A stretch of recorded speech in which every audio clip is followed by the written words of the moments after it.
and we've finally got the weather we've been looking for to have a look at the Skyline. It's a bright sunny day, and today's the day we reveal it.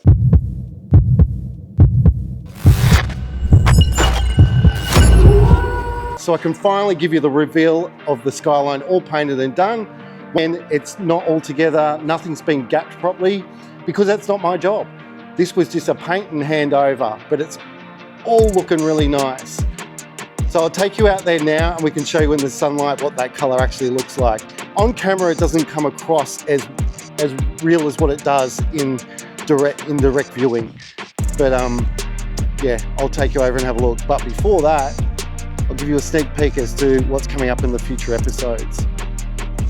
So I've finally got the Restoration CRX rear end in epoxy, and I've been working on shaving the roof lining. So that's all coming up in a future episode, and we've got it down to bare metal on one side so that I can start prepping that for body. But anyway, to what you're here for and what I'm here to see, and I'm finally getting to see it in the sunlight, and wow, no wonder why all these Skyline guys love to paint their car this color. It's absolutely magic.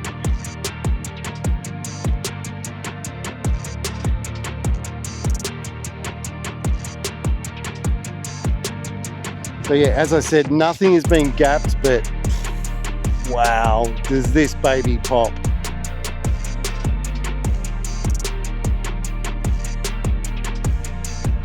So this has been a pretty much 14-month process for me, and I'm about to hand it over to the customer in the next few weeks. I've just got to polish it and get rid of some hazing, which is just coming up. Because I've been doing all the detail work in the actual shed, it's hard to see everything that's been going on, but here hopefully you can see that orange pop.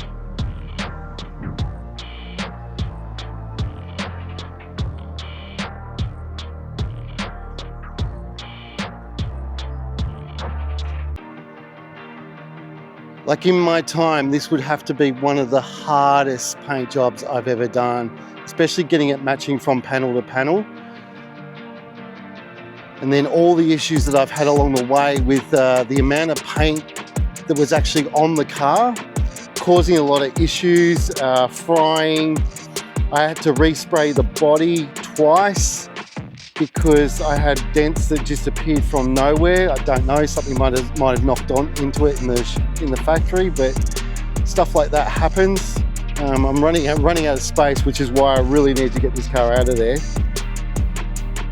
My customer, I think, is going to be very, very happy. I think I even spent nearly 3 months fine-tuning the clear coat.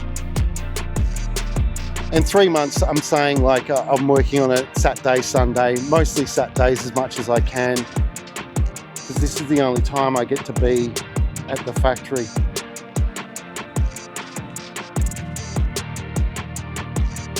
The only thing that you're not seeing on it is the side skirts, the side skirt end caps, the mirrors, and it just needs all to be hard mounted properly. Everything's just loosely put on there.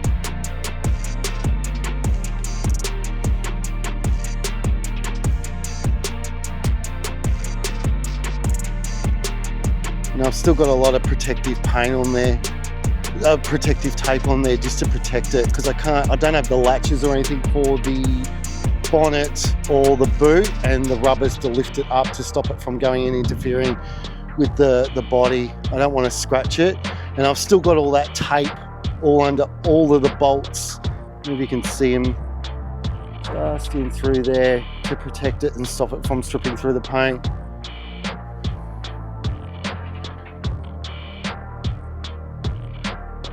But wow, it's really an impressive color.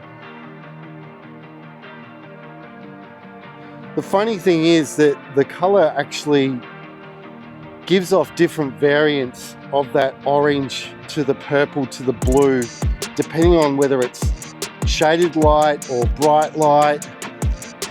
It's just a very, very curious color.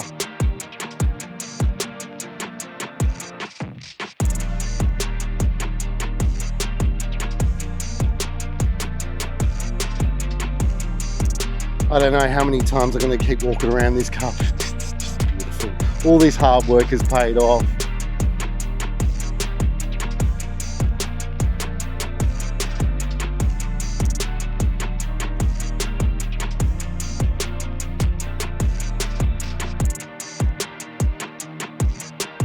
So hopefully when the customer puts it all back together, he'll bring it back and show us it all with the glass in and the interior back together, just so we can see the final product after everything, because it looks a bit odd with the windows and everything out, door handles and sort of things, and the rims need to be cleaned up.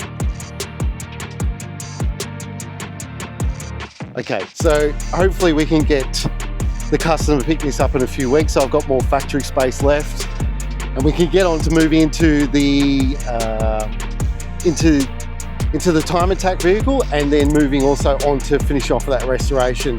Now with that CRX restoration, I'm looking at doing a Cyber Pro 2 kit, and now I'm looking into doing a D16 built motor with a turbocharge. So hopefully I can get that all finalized and start ordering all the parts for that car as well. I was thinking about doing a K-swap, but I'm not ready to dive into that. I really want to dive into that on the time attack car. No point having two K-swap motors when I've got so many D16s. There was a thought also that I could do a H to B swap, because I've got a H motor there with all the rods and pistons and everything for a built motor too. So we'll make that decision in the next few weeks and see which way I want to go. But either way, I'm going to be using Heltec as my ECU to be doing these cars, to be doing that restoration build. So I learn more for the time attack car. But anyway, another project out the door and on to the next. Don't forget to subscribe, and we'll see you in the next episode where I get moving into that CRX restoration project, and we'll start working out on doing the wide body and the flared guards on the time attack car.